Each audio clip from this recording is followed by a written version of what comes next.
아니 근데 요즘 이제 뭐 노민이는 작품은 뭐 어떻게 하고 있어? 제가 처음으로 예능을 고정으로 했었잖아요. 데뷔하고 처음으로 했는데 그게 생각보다 저한테는 반응이 좋아서 뭐 예능을 섬찟한 제목이지. 이젠 혼자다. 섬찟하지 사실은.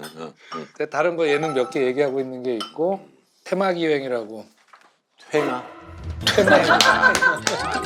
테마.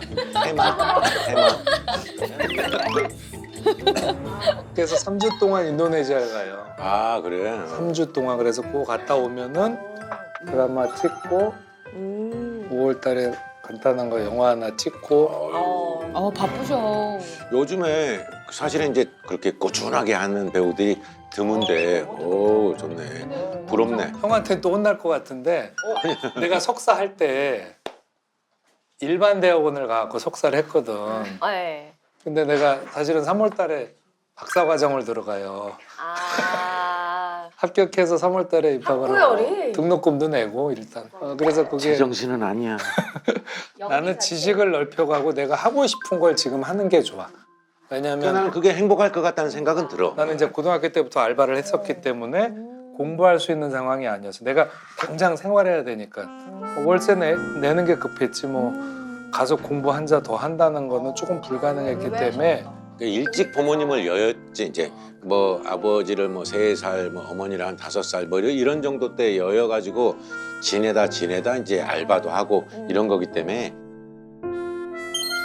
그러면서 고등학교 겨울방학 때 독립을 해서 이제 그때부터 혼자 산 거지. 근데 선배님 나는 그런 거를 잘 몰랐었어.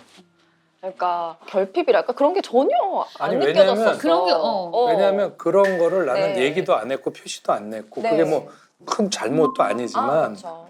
내세울 만한 것도 아니기 때문에 굳이 얘기할 필요도 없었는데 뭐 예를 들면 내가 막내인데 6남매 그 중에 이제 엄마 아버지 제사를 거의 30년 가까이 지내고 있는데 와. 하고 싶었던 거지. 왜냐면 갓난애 두고 돌아가셨을 때 그들의 마음이 어땠을까 라는 생각에 부모에 대한 원망보다는 그것까지. 그냥 안 됐다는 생각이 드는 거지. 그래서 지금까지도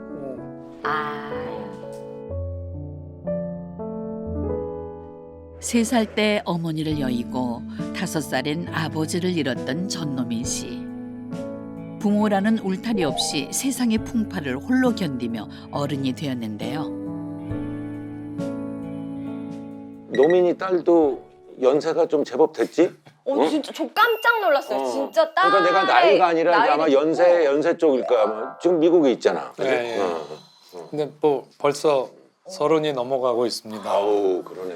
30이 넘어가고 있고 뭐 알아서 잘 크고 있고 연구소에서 일했는데 그게 너무 힘들어서 최근에 이제 직장을 옮겼는데 네.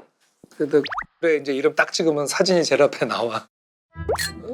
아니 약간 서치하면 근무하는 게 아니고 조금 더 들어봅시다. 어? 그래서 이제 거기 서치하면은 나오는데 이제 대학병원의 연구소에 연구원으로. 그러니까 아빠 닮았다. 학구열이 계속 있는 거 아니에요. 그래서 어쨌든 걔가 그걸 공부했으니까 뭐 콜라를 좋아했어 나도. 근데 먹지 말라는 거야. 정 먹고 싶으면 사이다를 먹으래. 건강 생각해가지고 그러면은 벌써 뭐 예를 들어서 사이다도 똑같은 설탕인데 찔린다. 예를 들어서 색소가 더 안 좋아. 네. 그냥 맞아. 콜라 먹지 말고 사이다 먹어. 뭐 이러고 화장품을 사도 뒤에 성분표 보내봐 그러면 보내면 아빠는 이런 거 쓰면 안 되고 뭐 선크림도 이런 걸 써야 되고 다정해. 이런 얘기 해주고 그러면은 나도 모르게 뭐 듣게 되더라고. 너무 애틋한 것 같아요. 부녀지간이. 아니 근데 지금도 막 이렇게 거의 막 붙어 다니고 안겨 다니고 막 그러신다고. 그게 아기 때부터 습관이 들어서 그런가 봐. 이제 갓난 아기 때는 어느 누구도 이제 딸한테 손을 못 댄 게 내가 목욕시키고 머리 빗기고 옷 입히고를 다 해갖고 네. 그 습관이 들어서 딴 사람한테 이제 그걸 못 한 거지. 맞아. 근데 커서도 그게 이어져 갖고 좀 그게 다른 사람들이 볼 때는 아니 다 큰 딸하고 저러고 있나 이러기도 그래가지고 했었는데 전노민이가 그랬던 적이 있어. 그러니까 전노민 씨 그러면 안 되는데. 야, 맞아. 그런 얘기도 거기에 듣고. 방송국 갔다가 소문이 돌았다고. 방송국 갔다가 국장님이 PD한테 그러더래. 야 전우민 씨 저러면 안 되는 거 아니야? 그래서 왜요? 그랬더니 아니 방송국에 젊은 여자를 데리고 왔어. 노민이 형 딸인데요? 그랬더니 미안하다. 그랬다고. 근데 언제 미국으로 가게 된 거예요? 따님은? 벌써 20년이 넘었지. 그러니까 내가 이혼하는 거 안 보여주려고 미국을 보내놓고 내가 이혼을 한 거니까 네. 그러고 나서 2년 있다가 내가 설명을 하러 갔었지. 그러니까 벌써 22년 벌써 돼가지 22년. 어우 대단하네. 상당히 오래 떨어져 계신. 그때 몇 살이었어요, 선배님? 누가? 그 따님이 10살. 10살. 그래서 2년 뒤에 있다가 다시 얘기를 하신 조금 거예요. 더 컸을 때 왜냐면 얘기했을 때. 예. 그때 당시에는 내가 말할 자신감도 없었지만 얘가 받아들일 준비가 안 됐다고 나는 생각을 한 거고 굳이 지금 급하게 정리도 안 한 상태에서 얘기하는 거랑 정리하고 나도 좀 가라앉은 상태에서 얘기하는 거랑은 내가 말하는 방식이나 분위기가 그 전하고는 다를 거라고 생각을 했어. 엄청 신중하시다. 근데 그 얘기를 했죠. 뭐 엄마 아빠가 사랑해서 결혼했는데 그 상황이 안 돼서 헤어졌어. 미안해 그랬더니 이해해줘 그랬더니 알았다 그랬는데 그러고 나서 이제 딸을 안고 자는데 얘가 경기라는 거예요. 그때 이제 내가 조금 놀래기도 했는데 어머.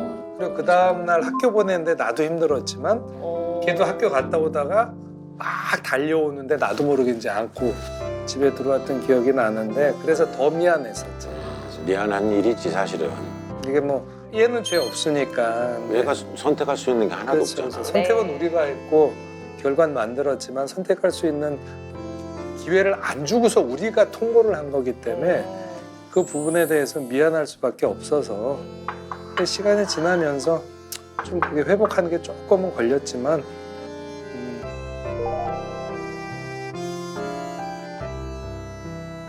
좀 엄청 더 잘해주려고 많이 애쓰시고 이렇게 공들이시고 진짜. 그러셨을 것 근데 같아요. 내 딸이라 잘해주는 것보다는 내가 겪었던 거는 딸이 안 겪었으면 좋겠다라는 생각에 내가 좀 노력을 한 거고 그러시겠다. 왜냐면 내 시대에는 그렇게 살 수밖에 없었으면 내 자식 때는 또 그렇게 안 만들어주는 게 뭐 부모로서 도리라고 생각을 했고 굳이 내가 어렵게 산 거를 네. 자식한테까지 설명하면서 키울 필요는 없다고 생각해서 난 글쎄 그거 전혀 얘기하고 표현하고 어렵게 네. 산 거를 표현한 적이 없었던 것 같아. 그래서 그게 좋고 하고 싶은 거 하고 재밌게 놀고 즐기면서 사는 거를 했으면 좋겠어.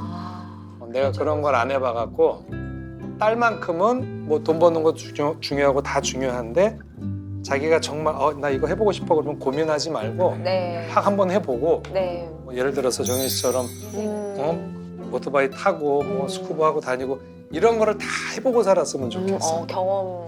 그냥 공부만 하고 돈만 벌고 직장 다니고 이런 것만 안 그러면 하고 딸을 오정현 씨한테 연수를 한번 보내. 그래서 전번에 레미제러블 끝나고도 여행 갔다 오더라고. 화끈하게. 그러니까 내가 하고 싶은 거를 실현하고 사는 사람이야 내가 봤을 때. 그러니까 부러웠어.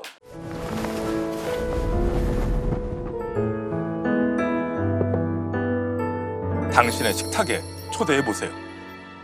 나도 몰랐던 나를 만나는 시간. 절친 다큐멘터리 4인용 식탁.